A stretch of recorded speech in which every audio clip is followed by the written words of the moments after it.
Charles, and I am the CEO of SPC Business Consulting, where we do all things government contract. And today we are going to talk about sole source gone bad or gone rogue in North Carolina. But before we do that, I want to do a couple of housekeeping things, just kind of let you know where to find us. We are on LinkedIn. You can search either Leona Charles, SPC Business Consulting, or Adventures in Contracting on LinkedIn. You can find us on TikTok at SPC Business Consulting. We are also on Instagram at Adventures in Contracting.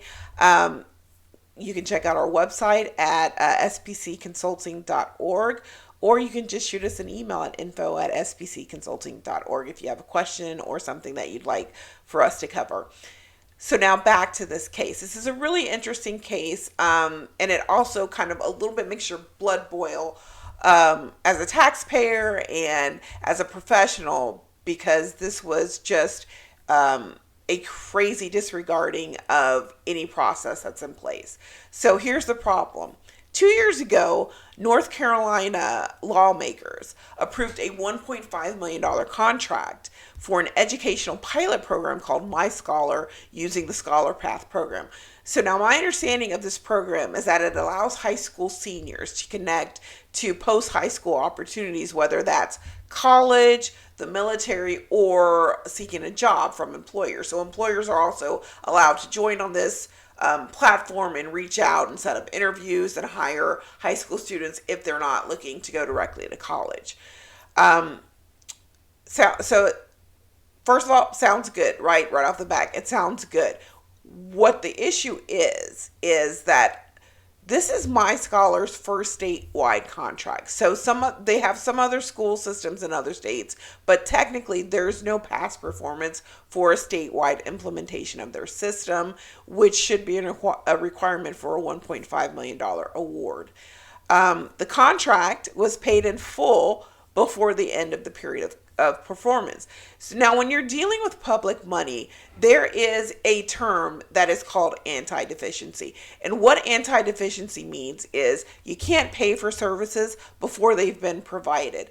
So for instance, you can't have someone come in and work for 1 month and bill you for 3. Like, they have to work all 3 months and then bill you retroactively for them, or they have to bill you at the end of the month when the work is complete. But if they bill you and you pay them before the work is done, you are anti-deficient. My Scholar has also not been able to protect the PII, the student information, and the data that the system relies on to work. So this is an issue on not only the state front, but on the federal front, because you're dealing with you're dealing with minors, and you're dealing also with private information. And there are privacy laws that are kind of staggered at a state, a local, and a federal level that you're now dealing with. And if this system does not properly protect that information, that's an issue on all of those levels.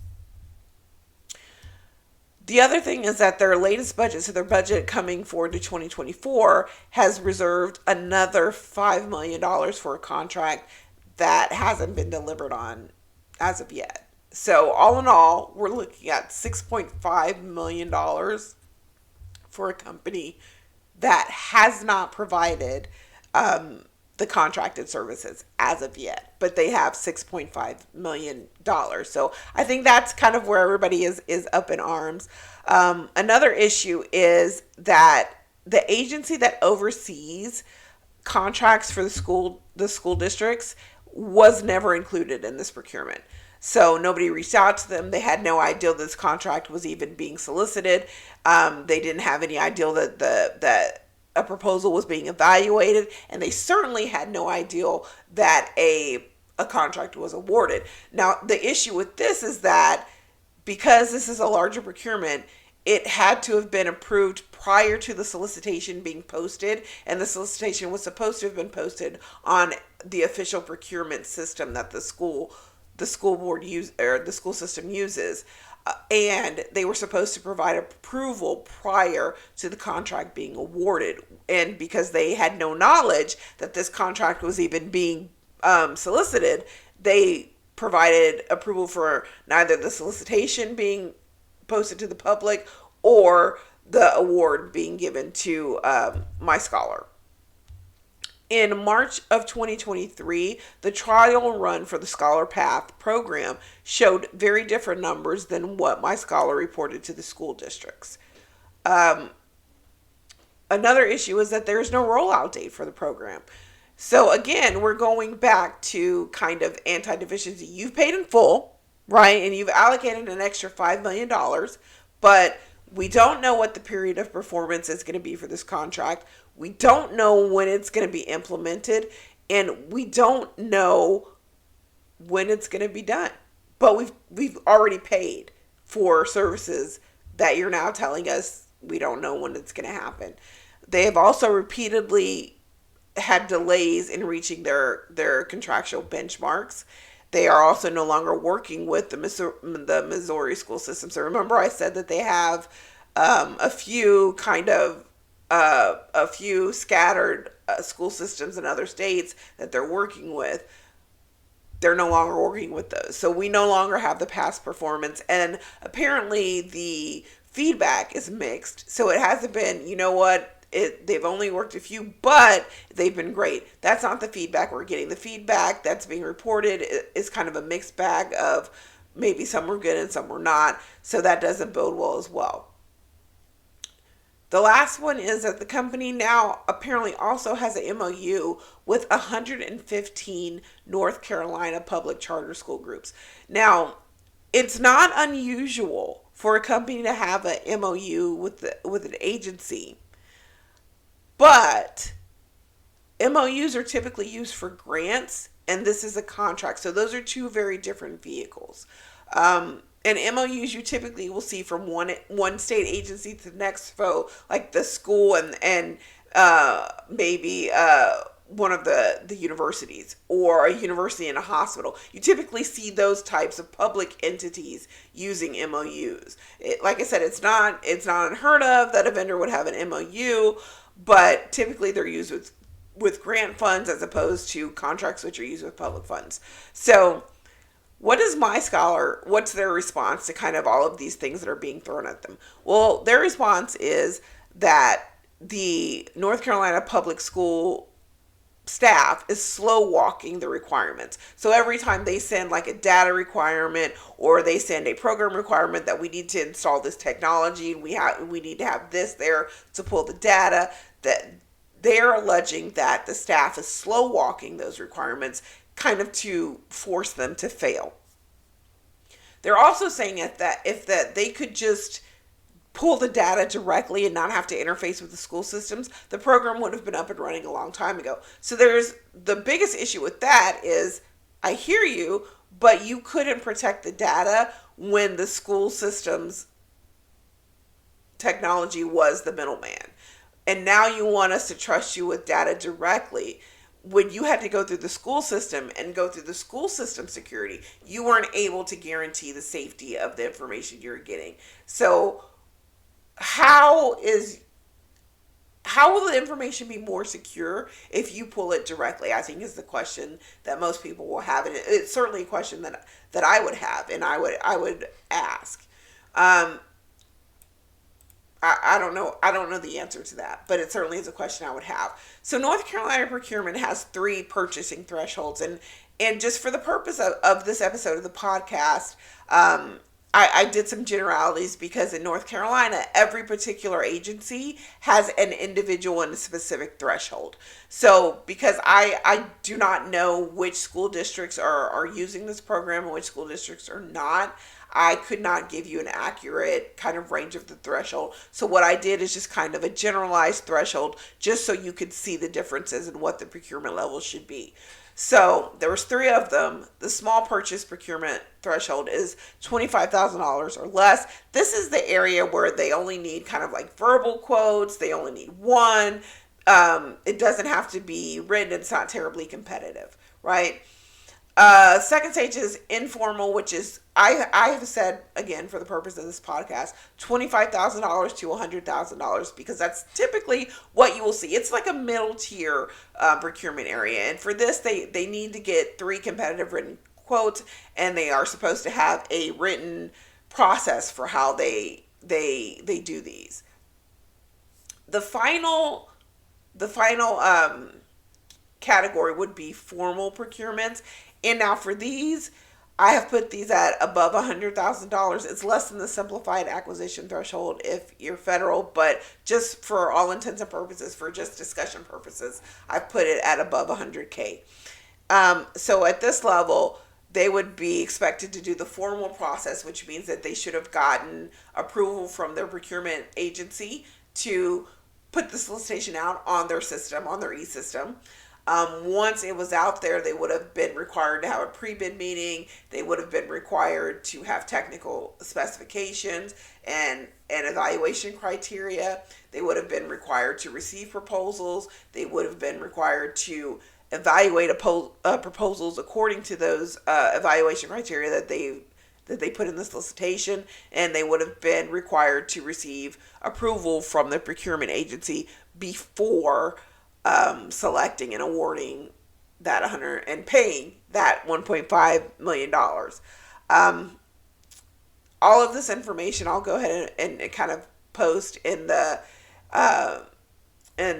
in the bio of the video, or I don't know if it's called a bio. I'm sorry, I'm showing my age here, but I'll post it kind of in the narrative section so that you can have access to all of these things.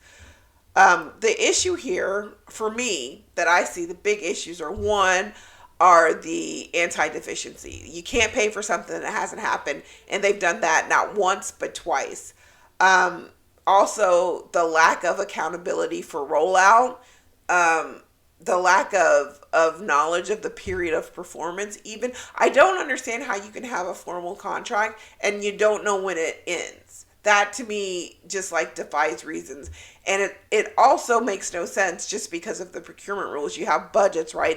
And their budget, depending, some budgets will go for 2 years, some will go for 1 year, whatever it is. This is a contract that is supposed to have a finite end date. And if that end date is outside of the determined budgetary period, you got to go back and get more money. And that's a whole process.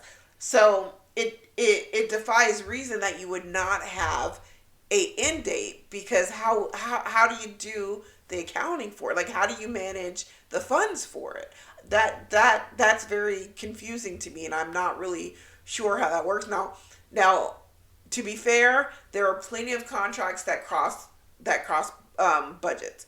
Plenty of contracts do that. They go from one fiscal year to the next fiscal year. They stretch out. That happens all the time. That's not crazy. That's not people doing it wrong. That it happens. That is something that happens in contracts.